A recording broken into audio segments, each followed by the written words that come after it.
Howdy, y'all. It be your boy Costas, and I'm gonna be talking about the evolution of AI from rule based systems to neural networks.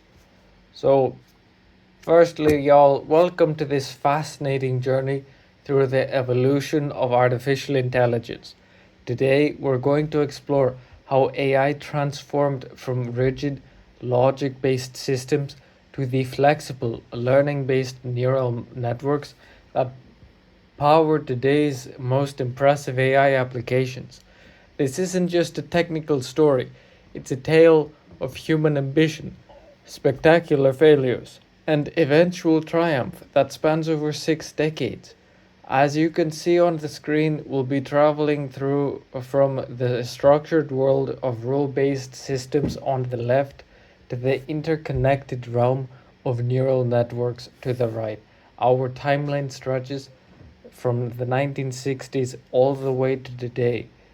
And trust me, it's been quite a ride. So, I want to start out with the AI dream.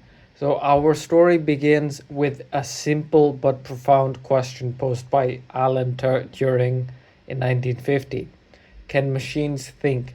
This question captured the imagination of scientists, philosophers, and engineers around the world. The original vision for artificial intelligence was breathtaking in its ambition. We wanted to create machines that could reason like humans, solve complex problems and that had never been encountered before, and make decisions with the same kind of intelligence we see in the human mind. In those early days, researchers believed that intelligence fundamentally about logic and reasoning. They thought that that if they just encode the right rules and give machines the ability to process logic, they could replace human thinking. This belief would drive the first major wave of AI development and lead to some remarkable early success.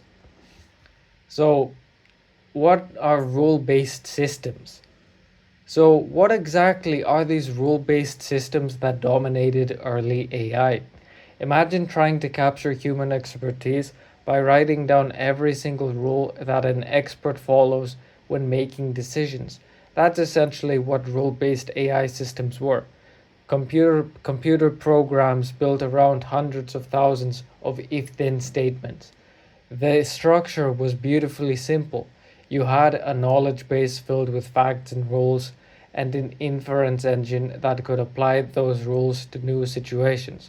For example, a medical system might have a rule that says if the patient has a fever and a cough and fatigue, then diagnose with possible flu.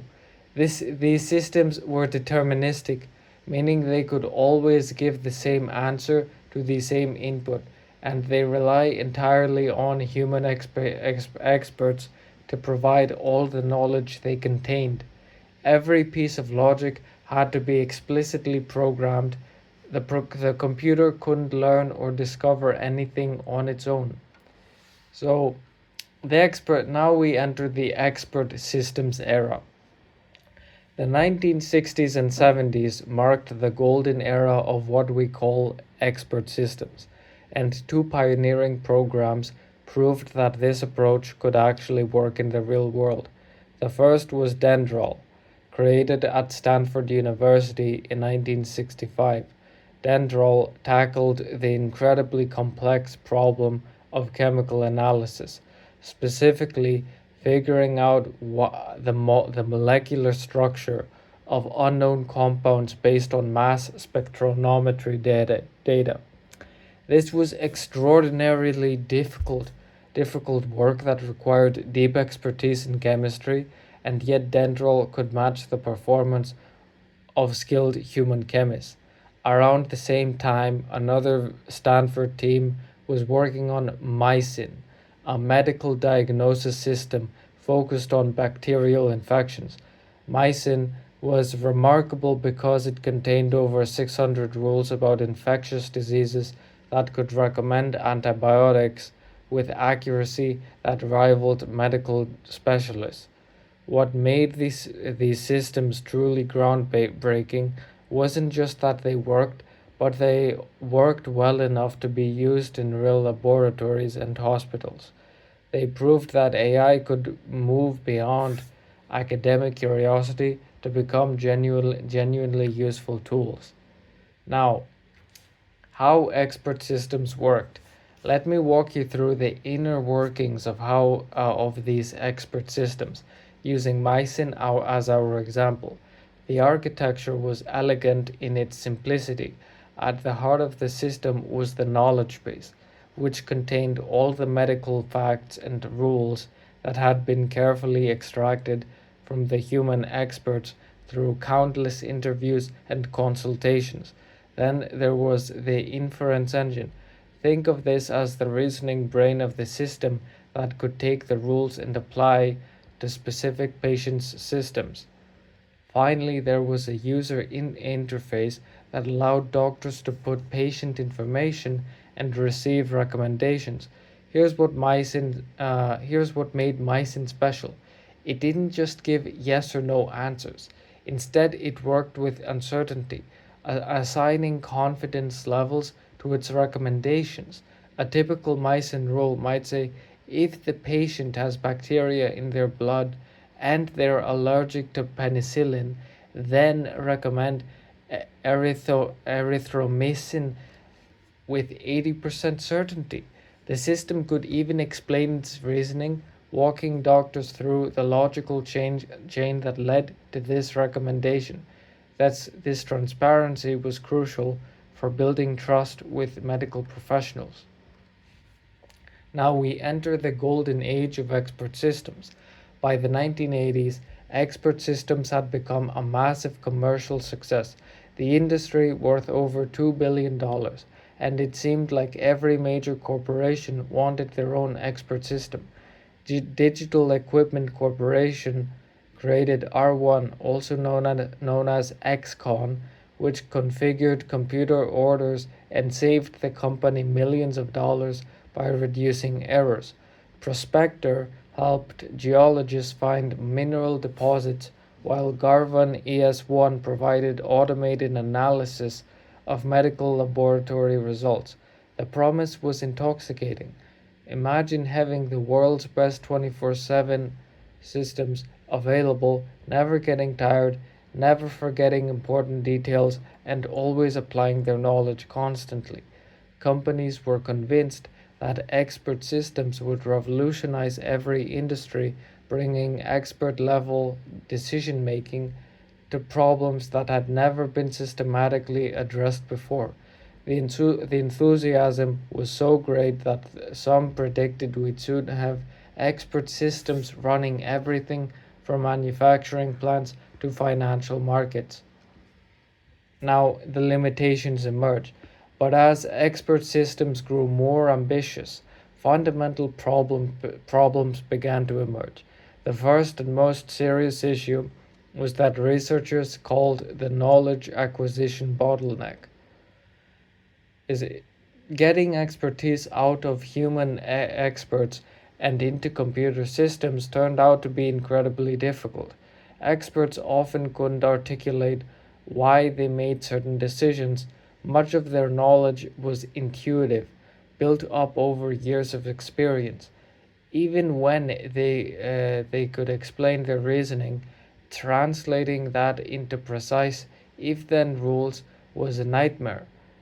As systems grew larger, they became increasingly brittle. A system that worked perfectly within its narrow domain would fail catastrophically when presented with even slightly unusual cases. Unlike human experts who could adapt and reason by analogy, these systems had no gradual way to handle unexpected situations. Perhaps most limiting of all, expert systems couldn't learn.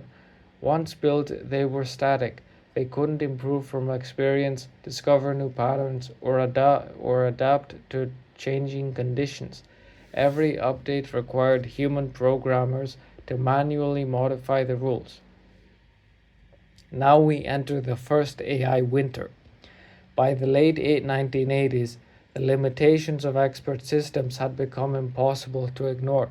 The bubble burst dramatically in 1987 when DARPA, the US Defense Department's research agency, made massive cuts to AI funding. Expert system companies that had been worth millions suddenly collapsed. The media, which had hyped AI as the technology that would change everything, turned sharply critical. This period became known as the first AI winter, a time when both funding and interest in artificial intelligence plummeted. The problem wasn't just technical, it was also about expectations. The AI community had promised far more than what they could deliver with the technology of the time. As one researcher put it, the AI bubble burst when people realized that expert systems were just elaborate databases that couldn't really think. The field would need a fundamentally different approach to move forward, but at the time, nobody was quite sure what the approach would be. Now we enter neural networks, the alternative path. While expert systems were rising and falling, a small group of researchers was pursuing a radically different approach to artificial intelligence. Instead of trying to program intelligence explicitly, they were inspired by the structure of the human brain itself. The brain, after all, doesn't work by following programmed rules. It learns patterns through the connections between billions of neurons. This insight led to the development of artificial neural networks. The mathematical foundations were laid surprisingly early. In 1943, Warren McCulloch and Walter Pitts created the first mathematical model of a neuron. 15 years later, Frank Rosenblatt at Cornell University built the first artificial neural network, which he called perceptron. The core idea was revolutionary. Instead of programming intelligence, why not create systems that could learn intelligence from examples and experience? But as we'll see, this path would prove to be more challenging than the rule based approach. Now, the perceptron. Frank Rosenblatt's perceptron, unveiled in 1958, was a marvel of its time. The US Navy was so excited about its potential that they made extraordinary claims, suggesting it was the embryo, quote unquote, embryo of an electronic computer that expects will be able to walk, talk, see, write, reproduce itself, and be conscious of its existence. End quote. The perceptron was essentially a simplified model of a single neuron. It took multiple inputs, applied weights to each input, summed them up, and produced an output based on whether that sum exceeded a certain threshold. What made it special was that it could learn by adjusting the weights based on whether its answers were right or wrong. The perceptron could gradually improve its performance on tasks like recognizing simple patterns or classifying images. Rosenblatt demonstrated that his machine could learn to distinguish between different shapes and even recognize letters. For the first time, here was a machine that didn't need to be programmed with explicit rules. It could figure out patterns on its own through trial and error. Now, we move on to the XOR problem and the neural network winter. But the euphoria around neural networks was short-lived. In 1969, two of the most respected figures in AI, Marvin Minsky and Seymour Papert, published a devastating critique in their book Perceptrons.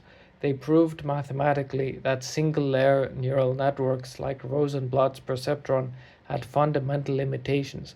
Most famously, they showed that a perceptron couldn't solve the XOR problem, a simple logical function that where the output is true only when the inputs are different. If you can't solve the XOR, you can't handle many of the basic logical operations that seemed essential for intelligence. The impact was immediate and severe. Funding for neural network research virtually disappeared. Most researchers abandoned the field, convinced that neural networks were dead.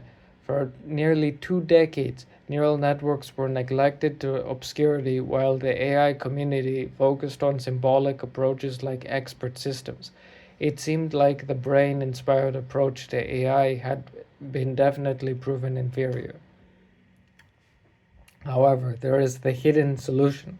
What Minsky and Papert hadn't fully explored was the potential of multi-layered neural networks.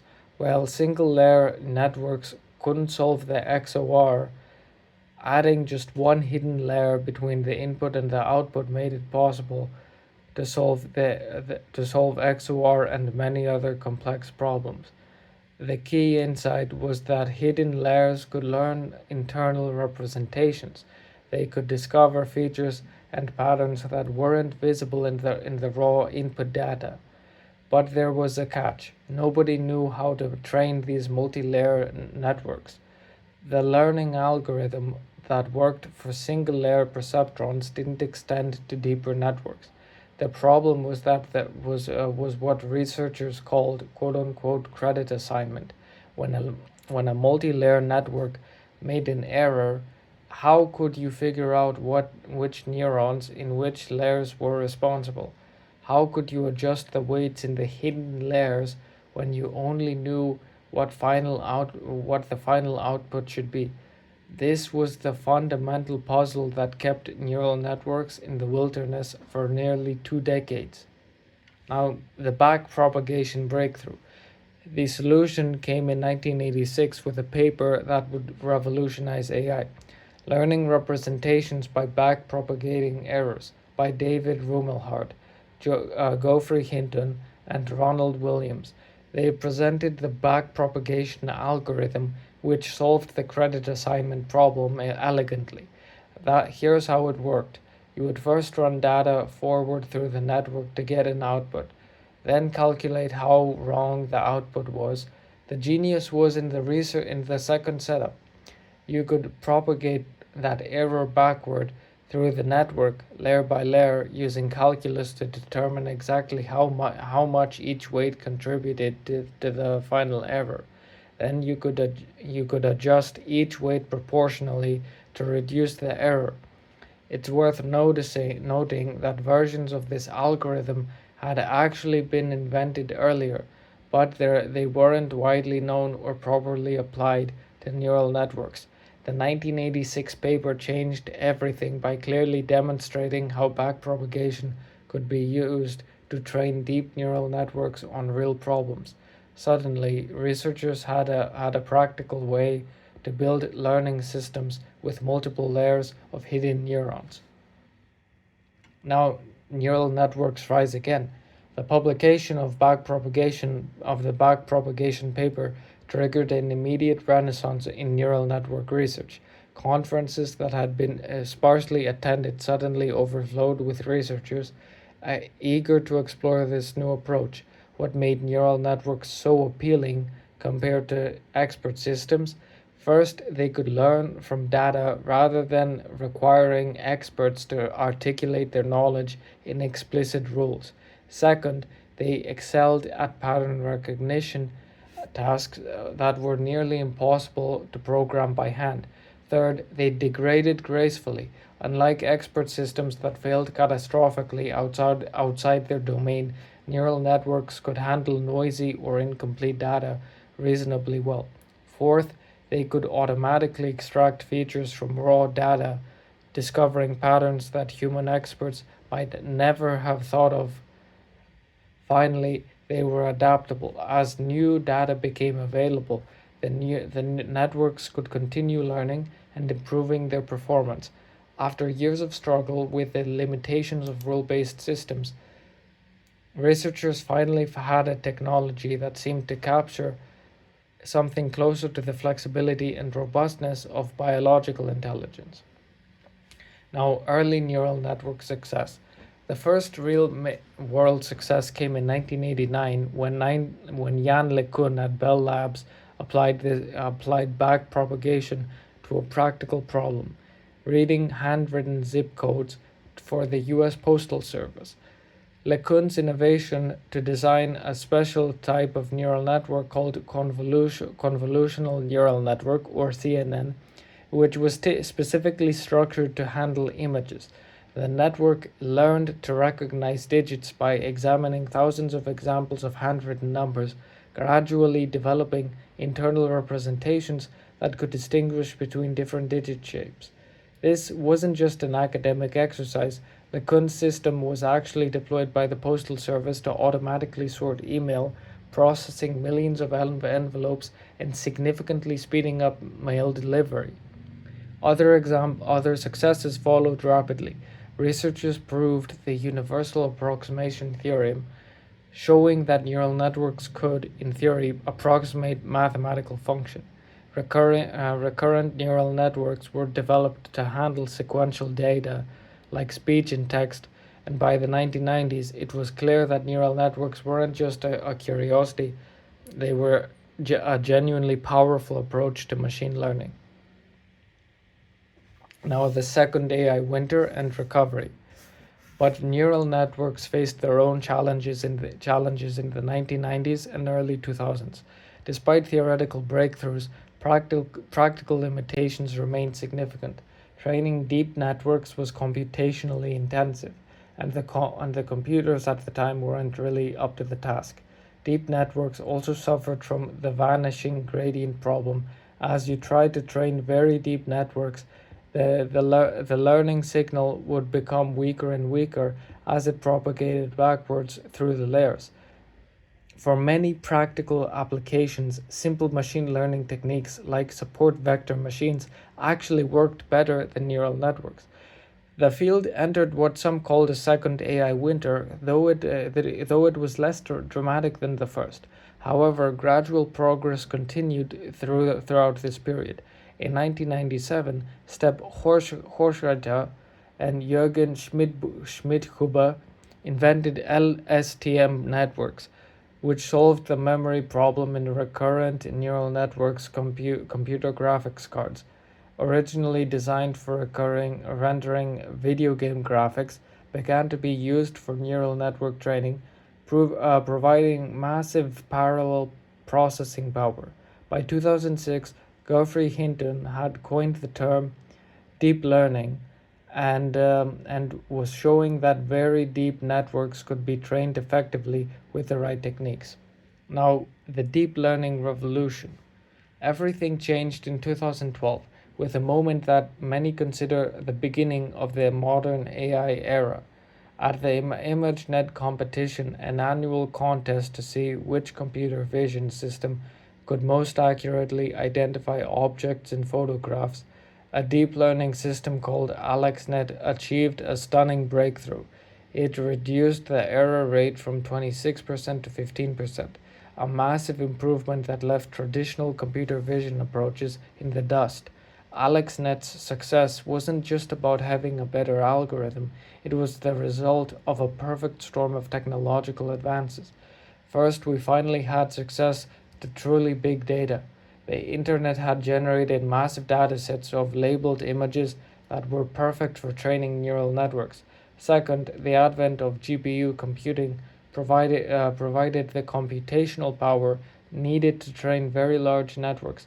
Third, researchers had developed better algorithms, including techniques like ReLU, activation functions, and dropout that made training more effective. Finally, the open source movement meant that tools like TensorFlow or PyTorch made deep learning accessible to researchers around the world. The combination of these factors created an explosion in AI capabilities that continues to this day. Now, modern AI dominance.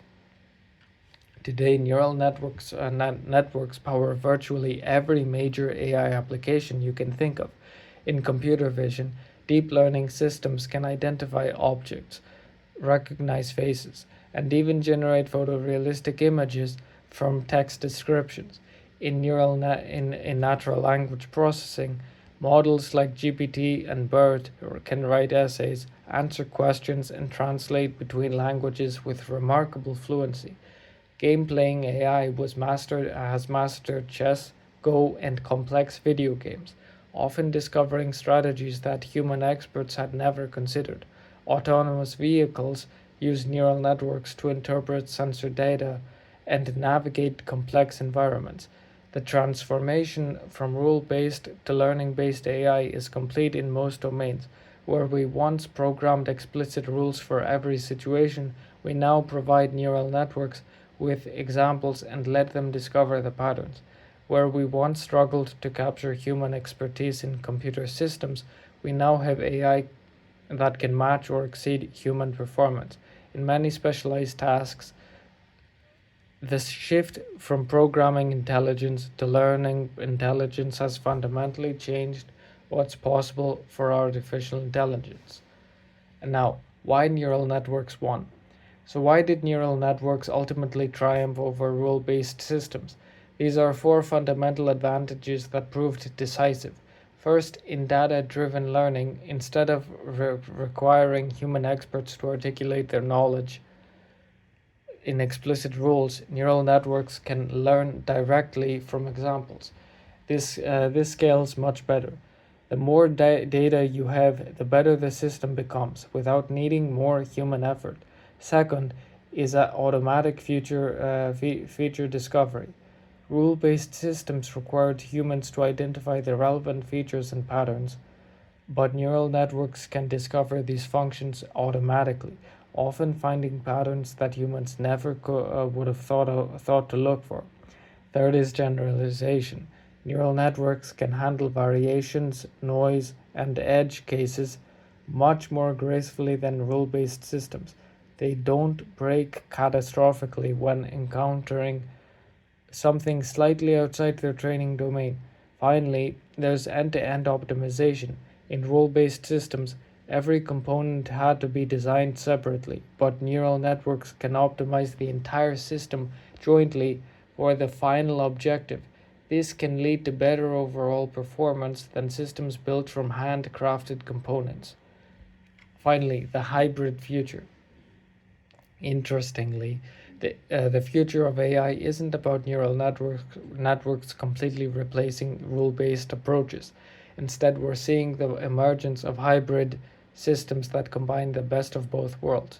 Modern AI applications often use neural networks for pattern recognition and learning, while incorporating rule-based logic for reasoning, safety constraints, and explainability. ChatGPT, for example, uses a neural language model to generate human-like text, but it's also governed by safety rules and guidelines to prevent it from producing harmful content. Autonomous vehicles rely heavily on deep learning for perception and decision making, but they also incorporate hard-coded safety protocols that can override the neural network when necessary. Medical AI systems use pattern recognition to identify diseases in medical images, but they're often combined with clinical guidelines and rule-based decision trees that doctors can understand and trust. This hybrid approach allows us to leverage the flexibility and learning capabilities of neural networks while maintaining the reliability and the interpretability that rule-based systems provide. Finally, lessons learned. What we can learn from this 6 decade journey from rule based AI to neural networks. First,